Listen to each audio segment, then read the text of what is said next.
shortly after the African National Congress, ANC, announced that it would be forming a government of national unity, GNU, with the Democratic Alliance, DA. A number of ANC members submitted their resignations. Before we continue, please kindly hit on the subscribe button.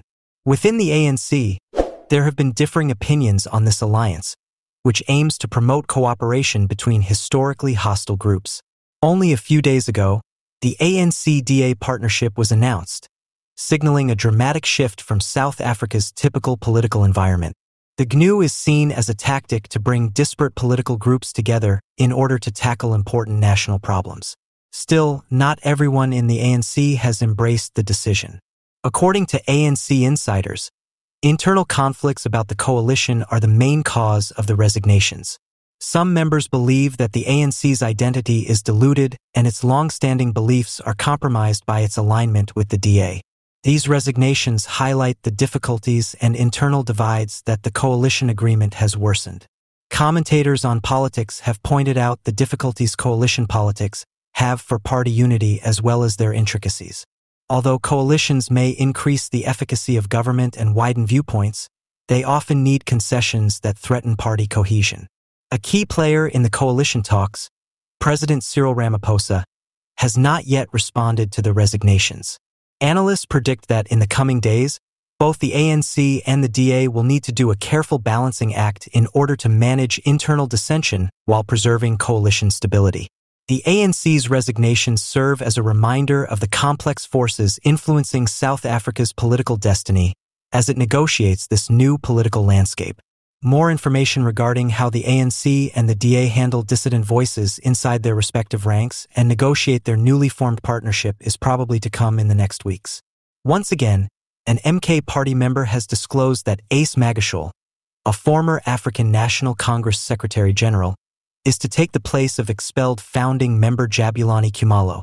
This calculated move highlights the party's attempts to strengthen its hold on power and its ideological compatibility with the goals of the outgoing president. This move indicates that the MK party is making a conscious effort to reiterate its allegiance to the previous president and his political legacy. The party has positioned itself as a champion of his programs and leadership style, having been founded during the controversy surrounding his administration and the ensuing court challenges. By choosing a former Secretary General of the African National Congress, the party hopes to capitalize on his wealth of knowledge and political savvy to increase its outreach and impact. This decision, according to political commentators, may further polarize the political environment in South Africa. During his term, the former ANC Secretary General was known for his unwavering support of the outgoing president, which often caused rifts within the party. Both ardent admirers of the former president and others who contend that his policies and leadership style were harmful to the nation's democratic institutions are expected to be drawn to the party upon his appointment. This decision is purportedly made at a crucial moment in the aftermath of the recent general elections.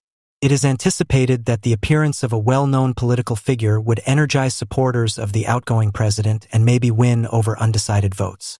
It also calls into doubt the party's long-term plans and capacity to deal with the most significant social and economic issues the country is now experiencing. Both proponents and opponents will be attentively observing the results of this calculated substitution as the political environment changes. Whether the MK party is able to turn this approach into a real political advantage will be determined in the coming months. The great majority of the ANC's members of the provincial legislature, MPLs, who have lost their advantageous positions and lucrative posts, are expected to experience financial, cerebral pains as a result of the party's election setback. In KwaZulu-Natal, the ANC has dwindled from 44 members to just 14, losing 30 of its MPLs. The party may lose contested level posts such as board chairs, in addition to losing certain lucrative bureau seats. For the ANC, the elections on May 29th were a massacre. In the 80-part provincial legislature, the Umkhonto weSizwe party of former President Jacobzuma won 37 seats. The IFP received 15, the ANC 14, the DA 11, the EFF 2, and the NFP 1. This means that 30 ANC MPLs and MECs will never again be eligible for benefits like as travel, protection, blue light cars, hotel stays, fuel, endless information, and broadcast appointments, nor will they get the R1 233 560 annual remuneration.